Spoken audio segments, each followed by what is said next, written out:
Well, sa Setyembre 5 po, yun na yung first stage.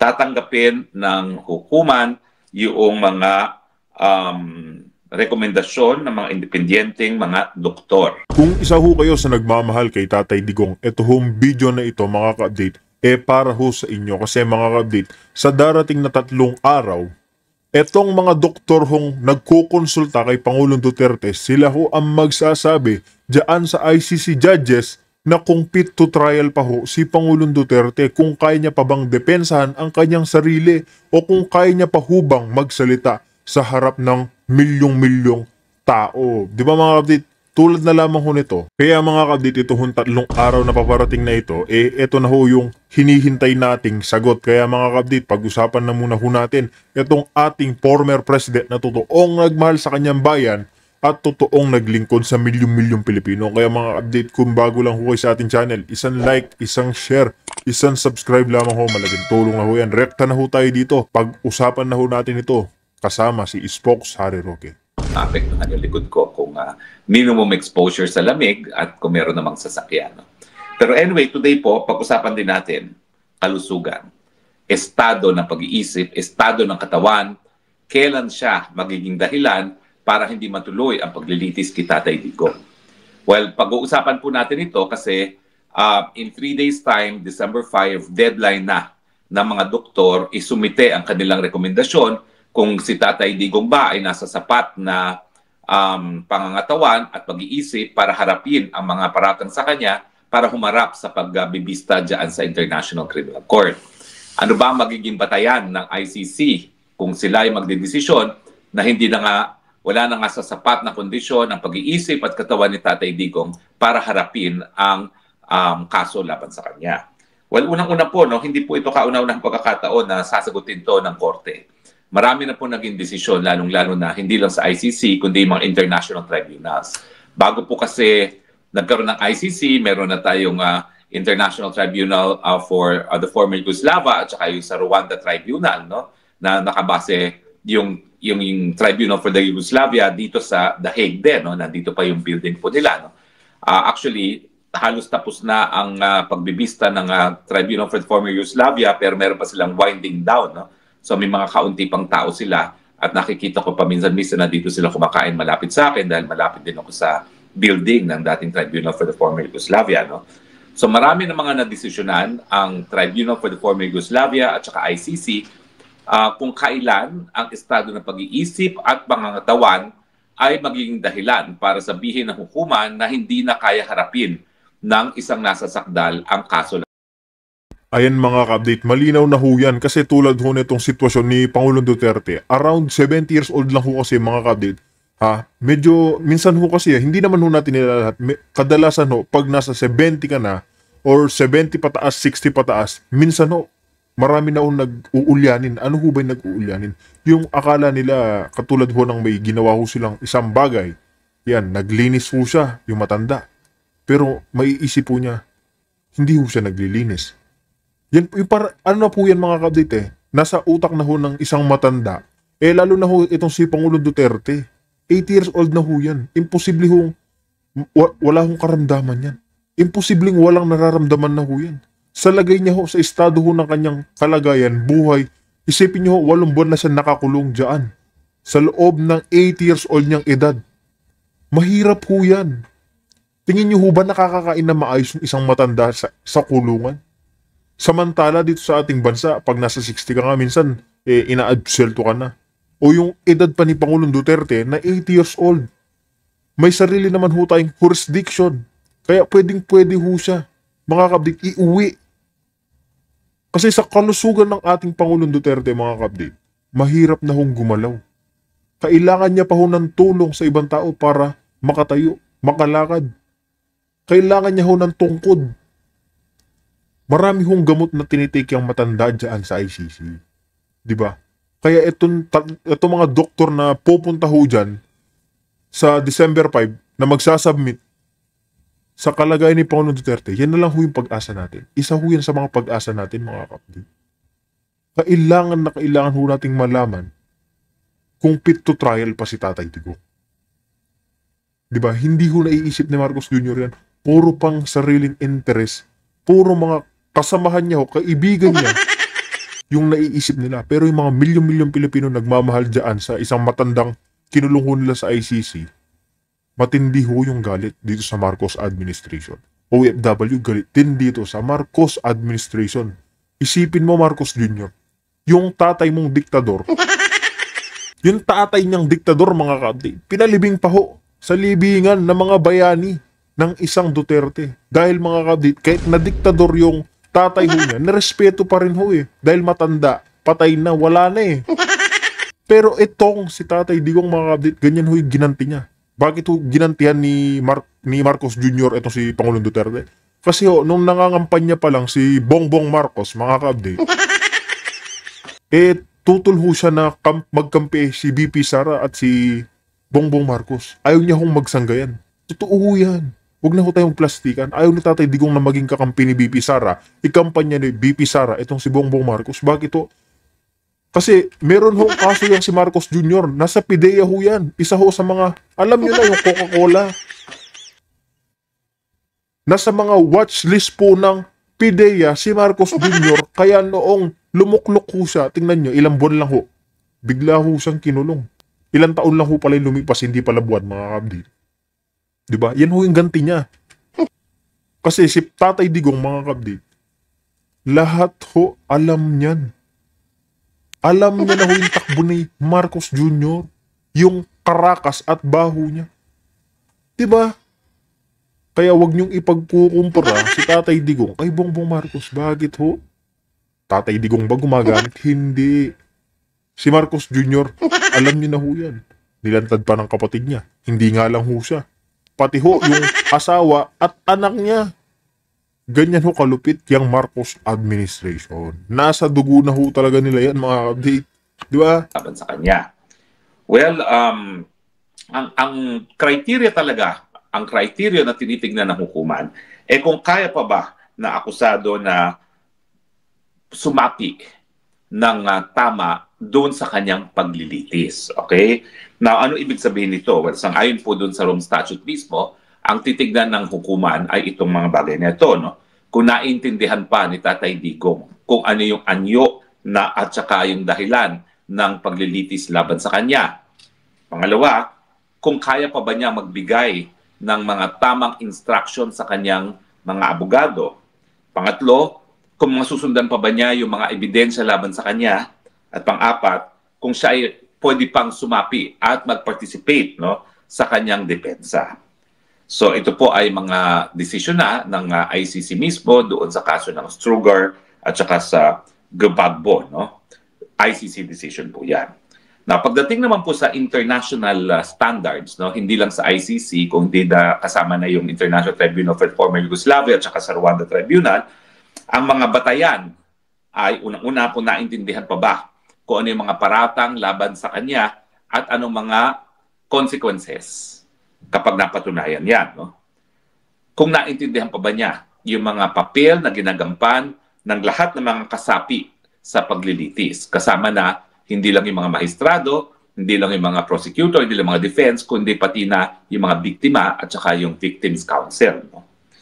Tapos, kung kaya pa ba niya na epektibong makipag-usap at mag-communicate sa kanyang mga abogado, no? Yan po ay na-desisyon na. At kung kaya pa niya, ito pinaka-importante, kaya pa niyang sundan, maalala, at mapag-aralan ang mga ebidensya na isusumite laban sa kanya. Ito ho, mga ka-update, ang hindi ko lang talaga maintindihan, mga ka-update, kung sino pa ho yung sumusugpo sa kasamaan diyan sa droga, yun po yung pilit ho nilang, alam nyo na, pinapabagsak, ikinukulong. Pero yung mga mismong gumagamit ho ng mga yan, yung may mga nabibiktima, yun pa ho yung pinagtatanggol nila. Kaya naman, mga kabdit, isipin nyo ho, yung confidential funds netong si BP Sarang 125 million, kung naging 1 billion pa ho yan, sigurado yung pagiging alboroto ng mga makakaliwa, mga alam nyo na ho yan, mga dilawan, panigurado pupulbusin ho ni BP Sara yan. Diyan ho kasi ginamit ni BP Sara yung mga pondo niya. Di ba? Diyan ho ginamit, kaya kung paano yung galit nila ngayon, mga update, talagang makikita ho na imbis na ipagtanggol yung mga naging biktima dyan sa war on drugs ni Pangulong Duterte, pagtatanggol pa ho nila yung mga kriminal. Di ba? At syempre, pinaka-importante, kung siya'y makakagawa pa ng mga tamang desisyon tungkol sa sinong mga magtitistigo at anong mga strategiya ang gagamitin para sa kanyang depensa. Now, tignan nyo na yung physical o di naman kaya yung physical na pagkukulang ay iko-consider lamang kapag ito ay nakaka-apekto dito sa mga functions nito. Ulitin ko, yung pagkakaintindi at ng paratang laban sa kanya at saka ano yung mga consequences nito, kung naintindihan pa niya yung papel ng mga iba't ibang mga kasapi sa paglilitis, kung kaya pa niyang makipag-communicate sa kanyang abogado para sa depensa, kaya pa niyang alalahanin, maalala, sundan, at timbangin ang mga ebidensya laban sa kanya, at kung kaya pa niyang gumawa ng mga tamang desisyon pagdating sa mga testimonya at mga strategiya na gagamitin sa kanyang paglilitis. Now, ano naman po ang mga naging desisyon na ng mga hukuman? No? Well, ang desisyon ng hukuman, mga international tribunals, yung physical na pagkakasakit ay hindi sapat kung hindi ito makakaapekto sa kanyang pag-iisip. Okay? So, yung trial ni Milosevic na naging leader dati ng Serbia, no? Ang sabi doon yung matinding sakit sa puso na ikinamatay, o may nagsasabi na linason daw, hindi ko alam kung totoo niyan, yung matinding sakit sa puso ay hindi sapat para masabing hindi na siya kayang humarap sa paglilitis. No? Sa isang kaso naman, yung Cecily, yung cancer at saka yung sakit sa puso ay hindi rin sapat para matigil ang paglilitis laban sa kanya. So ang pinaka-importante yung pag-iisip, yung cognitive impairment, yun po ang bubusisiin ng hukuman. Ang hirap, hindi ko alam po ano yung cognitive sa Tagalog. Ang cognitive, ang pag-iisip kasi is yung mental. Yung cognitive is yung maintindihan ang mga pangyayari at pagkabit-kabitin. Okay? Siguro ganun na po ang closest na naiisip ko sa cognitive, no? So, ito po ang mga desisyon, no? Doon sa isang kaso na Gabagbo, ang sabi nila, yung cognitive fragmentation, memory gaps, and inconsistent instructions to counsel. So, yan. Yung hindi na nasa tamang pag-iisip, hindi na masyado naintindihan kung anong nangyayari, yung mga limot-limot na, at saka yung mga papalit-palit na instructions sa kanyang abogado, yan ay dahilan para sabihin na hindi na sapat o wala na sapat na pag-iisip na humarap sa hukuman isang nasasakdal. Sa Struger, yung demensya, yung pagiging limot-limot na, at saka yung cognitive decline, yung pagbagsak ng tamang pag-iisip, yan ay po pwedeng maging dahilan para maging temporarily unfit ang isang akusado. So meron pang possibility na temporary unfitness, pwedeng permanent unfitness, no? At sa Ongwen, talagang yung pag-iisip ay talagang magiging hadlang para ituloy ang paglilitis kung ito talaga ay dahilan na hindi na makasapi ang isang nasasakdal sa kanyang paglilitis. So yan talagang titignan natin. Sapat pa ba? Kaya pa ba niyang sumapi dito sa paglilitis laban sa kanya? So kinakailangan po itong mga titignan, no? Unang-una, yung memory loss ni Tatay Digong. Naalala pa ba niya mga pangyayari? Ako, sa personal kong tingin niyo ho ba, sa edad niyang 8 years old nang yan, ganun pa katindi ho yung alaala niya. Ako nga lang mga kabit, yung pinag-inuman ko ng baso, hinahanap ko pa. O sa edad ho niyang 8 years old mga kabit, tingin niyo ho ba lahat ng nangyari diyan sa war on drugs na pinipilit ho nila, maaalala niya pa ho ba yan? Panigurado ma-update yung maaalala ni Tatay Digong kung paano siya naging good leader sa Pilipinas. Yan na lang ho yung maaalala niyan. Pero tingin niyo ho ba, sa edad niya ho yan mga kabdit, imposibleng maalala niya ho lahat yan. Matanda na ho yan, 8 years old na. Unfit po siya dyan sa trial na yan. Kaya ito hong doktor na kukonsulta kay Pangulong Duterte, yan na lang ho yung hinihintay natin mga kabdit. Sila ho ang nakakaalam kung kaya pa ba ni Tatay Digong o hindi na. Di ba? personal na karanasan ko, Tatay Digong, marami na siyang nalilimutan. In fact, bago pa kami maghiwalay, no, bago pa ako umalis ng Pilipinas, tatawag ako sa kanya, paulit-ulit lang ang kanyang pinag-uusapan na para bang hindi niya naalala na napag-usapan na namin. At ito, dahil ako na may nag-alaga ng nanay, ng tatay, ng tiyo, ng tiya, na lahat ay merong Alzheimer's, ganyan po talaga ang early stage of Alzheimer's hanggang completely malilimutan na nila kung anong nangyayari in recent times. Ang naalala lang talaga nila yung matagal na mga pagkakataong nakalipas na. Yung difficulty maintaining attention, nakaka-concentrate pa ba, napapakinggan pa ba kung ano nangyayari? Isa pa po yan na tinitignan, no? Yung hindi na organized na pag-iisip, yung wala na siyang coherent thought, paiba-iba na pumapasok sa isip, no? Yung impaired reasoning or judgment, yung hindi na talaga makagawa ng tamang desisyon at saka hindi na makapagbigay ng tamang instruction sa kanyang mga abogado. So yan po ang mga basihan para malaman ng hukuman kung nasa sapat pang kondisyon ng pag-iisip ang Tatay Digong. Memory loss, difficulty maintaining attention, disorganized or tangential thinking, impaired reasoning or judgment, or inability to give clear instruction. So ano pong procedure?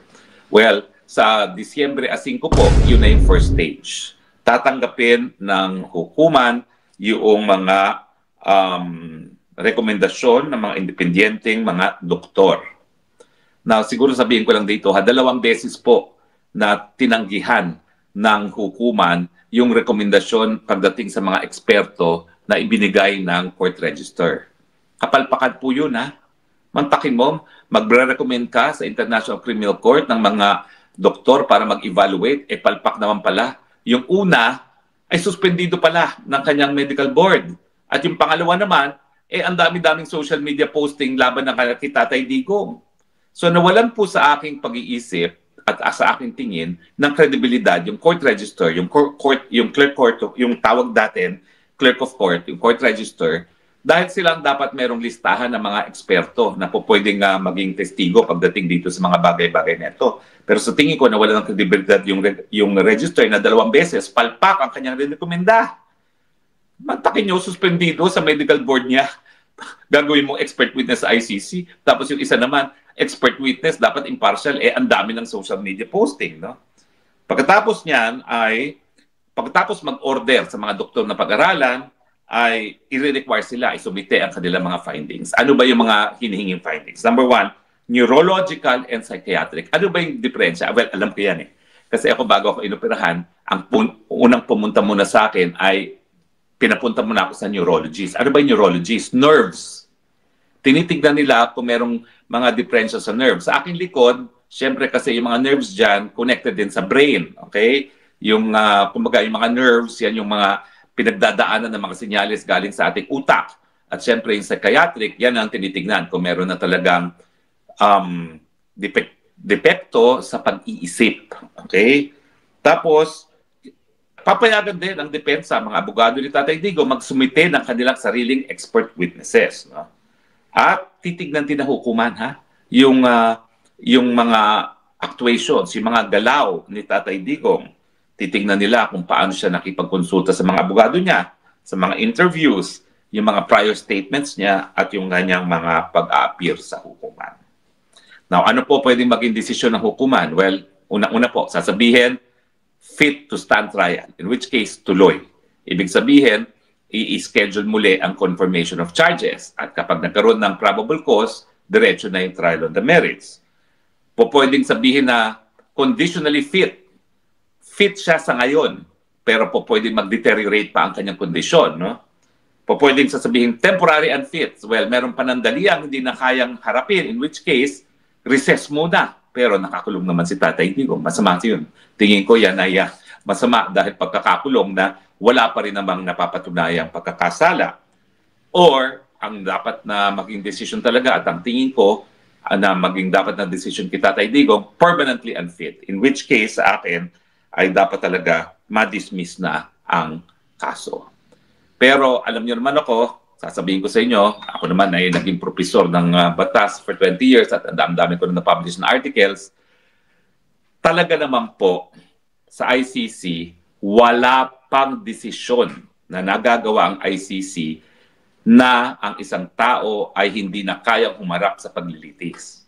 Sinabi ko rin po sa inyo yan na sa ICC, wala pang kahit sinong akusado ng crimes against humanity at war crimes na nabigyan ng interim release. So ulitin ko na naman yung record ng ICC, hindi sila ever nag-order na permanently unfit ang isang tao to stand trial.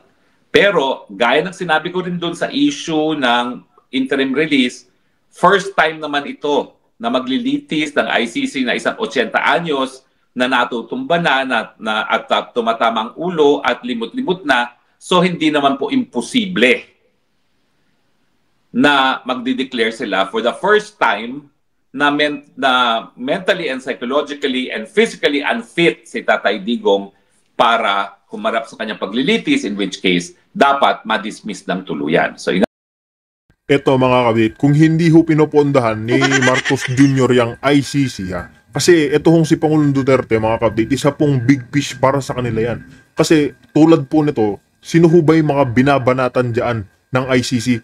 Mostly mga kabit, African country.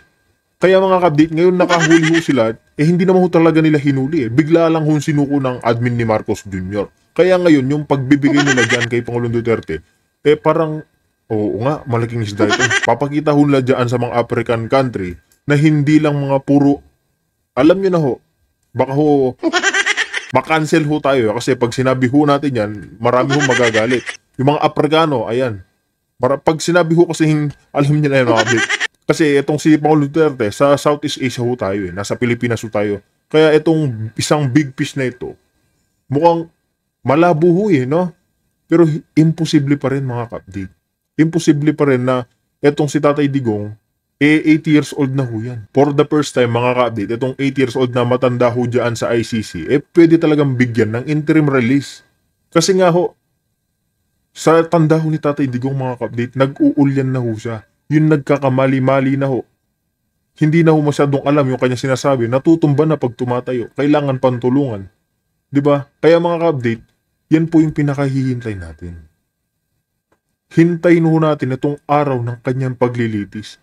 Kung pasado ba sa mga doktor na kukonsulta kay Pangulong Duterte, etong araw na ito. Kaya mga update, hindi po posible sa ICC na hindi magbigay ng interim release katulad na nga lang ho ng ating sinasabi na si Tatay Digong ay hindi na ho fit to trial.